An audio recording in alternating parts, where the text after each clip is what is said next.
Hello, this is Dennis with A1 Telephone Service and Repair, A1 Electronics. You can reach us on the web at www.a1-telephone.com, and you can also reach us at 618-235-6959. Today I want to kind of show you a middle-of-the-road video. This is a Stromberg and Carlson wooden wall telephone, and this is Ron's telephone from Florida. And basically what we have here is, this video is going to be more about the magneto that we have here for Ron's telephone.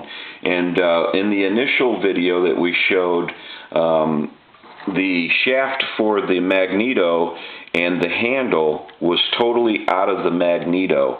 And now the hook switch was also removed for your receiver, and there was no connections here.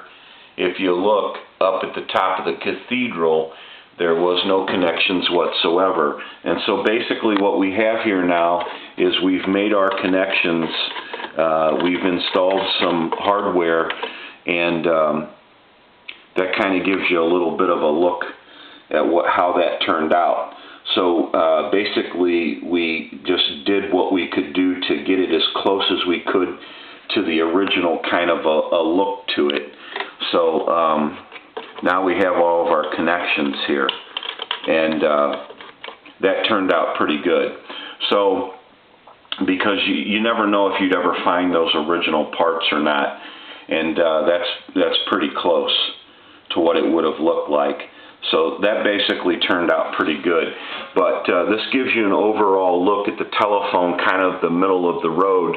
The telephone's about 90% of the way finished up and in its repair. And the handset's already been, or the receiver capsule has already been gone through. The transmitter, we have a PC board installed in it now. And so we're well into finishing up this telephone. But a couple of things I wanted to show you was, since some of the telephone was apart when we received it, I've tried to contact Ron, and I'm sure as soon as he gets our message, he will let us know what was going on. Basically what we had asked him was, how, did he receive this telephone with these parts that were out of the magneto, and because the problem here is that we had to actually make some parts.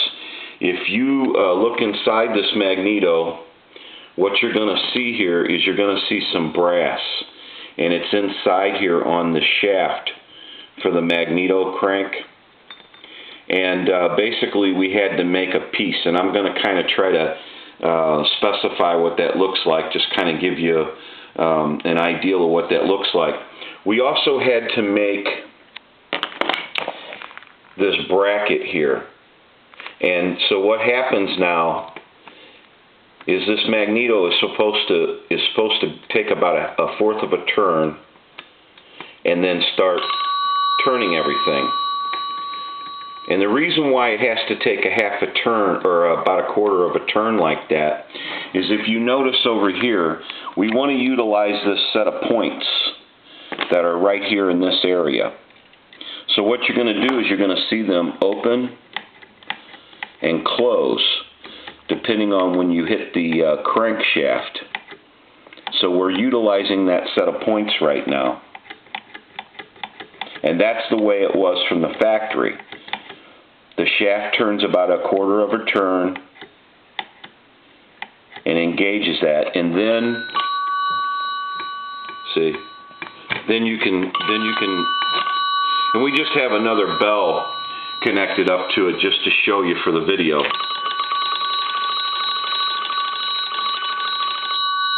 But I don't know if Ron knew that this crank was in this condition. What had happened was this piece that we had to make in here on the shaft is, and I'm going to try to explain it to you, it's located right here. And the way this is all designed, we had to do what we had to do to make these parts and make this crank work. I'm not sure who he received this telephone from. explained to him or told him that these parts were missing. This part, which is a critical part, was missing, and then it was also damaged. So what that part is, if you can imagine two pieces that look like C's that are on they're like tubes, and they're on the shaft itself, the crankshaft axle. They go together, but they turn like this. They're supposed to turn. And when that turns like that, what that does is that engages, if you notice, the crank will go in a little. Okay? And that's what that critical piece does. If you can see it in there move, it's right here. And it's supposed to ride like that. Okay, so that gives you some kind of idea how that works. This piece had to be made because on your pieces that look like C's, that ride like that enable the crank to go in about a quarter of a turn when you turn it, was sheared off. At the very ends of those two pieces is a little tooth. And what that does is when it goes in and turns, it bites it and enables the whole shaft to turn. Well, that was damaged, and that could have been why this shaft was totally, and crank was totally out of the magneto.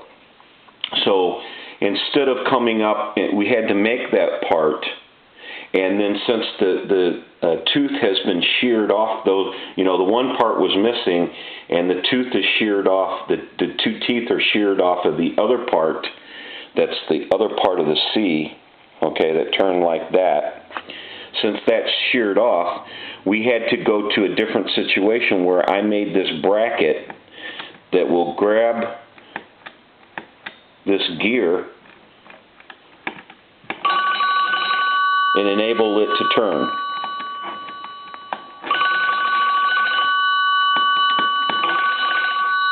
And basically, when you're doing these conversions, you never know what you're going to run into.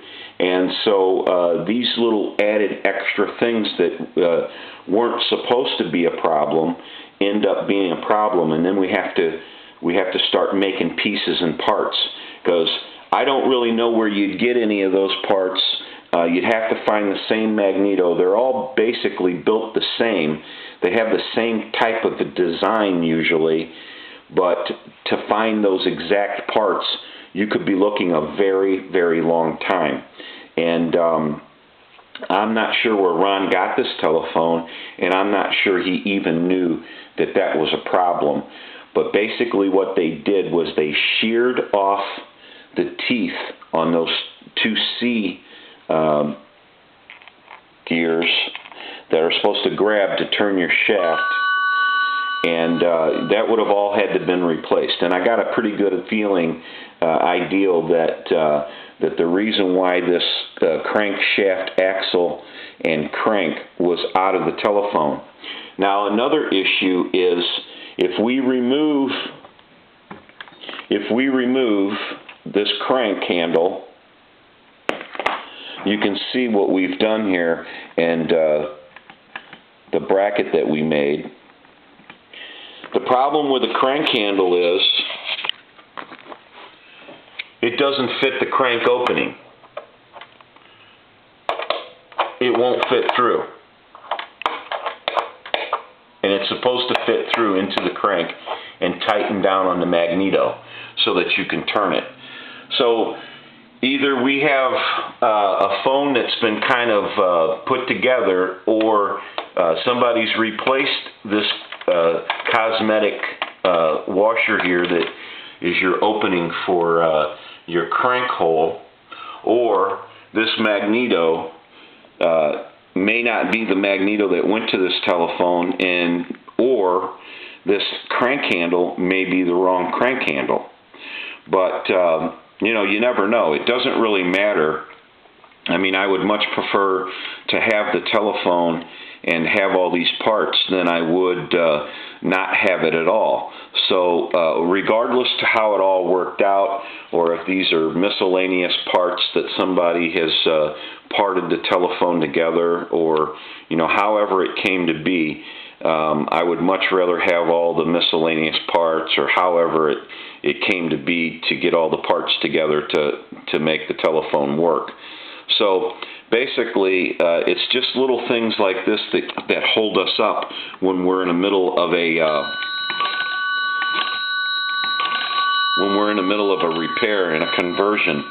So what normally would have been a PC board install for a newer style network and microphone in the transmitter, and to get the a new receive, and have a network where everything's going to be quality sound, and get some of our studs back in up here for our block, our wiring block. That's more cosmetic. It's not going to be our connection. Our connection will be on the inside of the telephone off of a modular port. That would have all been more of a normal conversion. But when you start adding in where you got to start making parts for the crank, and little levers and gears and brackets, that's when these conversions start getting a little more technical. So I just kind of wanted to show you this video. It's a middle of the road video of what the crank was missing, and I'm just not sure that Ron knew that these parts were, that the one part was missing and the gear was sheared, and I'm not sure he knew it was in that shape, because everything was apart when we got it. But we know that everything is working on it now.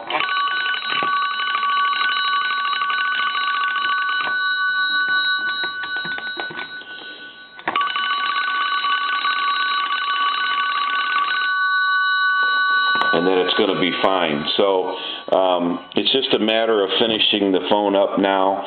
We're about 90% of the way done with the telephone, but this gets Ron into a working condition again, and that's where we want to be.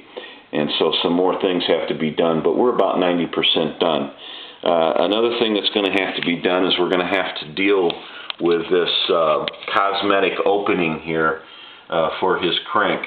That will probably have to be drilled out to get his new crank handle, or his crank handle that came in a bag with some of these parts. It was on the shaft for the magneto. We're going to have to make sure that we have enough of an opening to get our crank handle on. So basically it's just little things like that that hold up a conversion, but now we're well in on our way to repairing this telephone. This is Dennis with A1 Telephone Service and Repair, A1 Electronics. You can reach us on the web at www.a1-telephone.com, and you can also reach us at 618-235-6959. Gives you a look at a wooden wall, what should be a Stromberg and Carlson. It's a very cool telephone in very good condition, and I think when it's finished up, Ron's going to be really happy to be able to use this every day, because with a newer style network and receive, he'll be able to use this telephone every day just like a normal telephone, and have the quality on receive and transmit that any telephone would have nowadays. So he could use this basically every day. Thank you for watching, and have a great day.